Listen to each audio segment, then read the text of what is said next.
Quando falamos da graça, falamos da bondade de Deus sobre o pecador. Mas brevemente aqui, irmãos, nos dias em que nós vivemos, a igreja, o cristianismo tem enfrentado um desafio muito grande, porque hoje em dia muitos estão por aí pregando apenas a hipergraça. Eles estão enfatizando simplesmente a hipergraça. E qual é a diferença da graça para a hipergraça? A hipergraça, meus queridos irmãos, ela enfatiza simplesmente o profundo, o amplo, o intenso e incondicional amor de Deus por nós pecadores.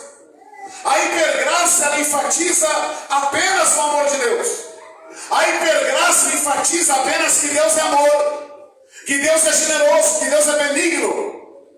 A hipergraça afirma apenas o lado generoso e amoroso de Deus.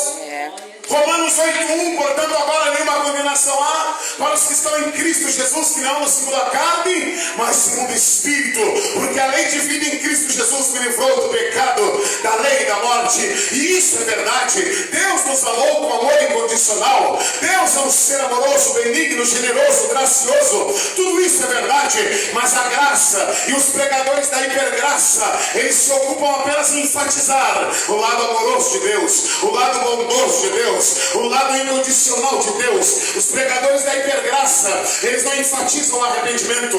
Os pregadores da hipergraça, eles não enfatizam a santificação. Os pregadores da hipergraça não enfatizam o que Jesus disse, que a porta é estreita, o caminho também é estreito. Os pregadores da hipergraça não enfatizam o que Jesus disse, porfiai por entrar pela porta estreita, porque largo e espaçoso é o caminho que conduz à perdição, e muitos são os que entram por essa porta. Ei, meu irmão, qual é o problema de pregar a hipergraça? O único problema é distorcer o real sentido da hipergraça de Deus. Em outras traduções diz: bem-aventurado é o homem que teme ao Senhor e anda nos seus caminhos. E o que significa temer ao Senhor? Temer ao Senhor não é ter medo de Deus. Temer a Deus significa respeitar a Deus. Temer a Deus não é ter medo por aquilo que Ele pode fazer, nos matar, tirar nossa vida, cortar nosso oxigênio. Mas temer a Deus, sobretudo, significa respeitar a Deus, significa honrar a Deus, significa obedecer a Deus. Eu parafraseio com as palavras do sábio Salomão no livro de Eclesiastes, capítulo 12, quando diz: lembra-te do teu Criador nos dias da tua mocidade.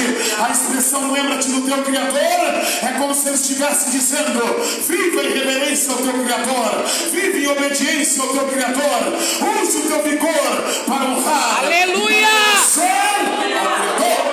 É Jesus.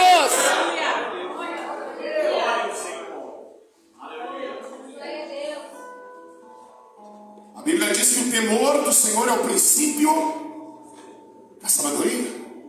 A Bíblia diz que é pelo temor do Senhor que os homens se desviam do mal. A Bíblia diz que o anjo do Senhor acampa-se ao redor, não é de qualquer um, daqueles que o temem, e ele os guarda e os livra. Aleluia.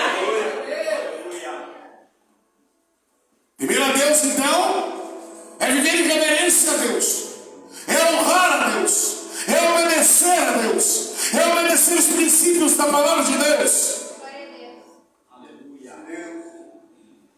Então o salmista está declarando no Salmo 128, bem-aventurado, ou seja, feliz, abençoado, mais que abençoado, é o homem que teme ao Senhor, é o homem que vive em reverência ao Senhor, é o homem que obedece a palavra de Deus, é o homem que trilha o caminho do temor do Senhor. Ele está declarando aqui, meus queridos irmãos, e deixando claro, ou seja, bem-aventurado é aquele que teme ao Senhor e anda nos seus caminhos.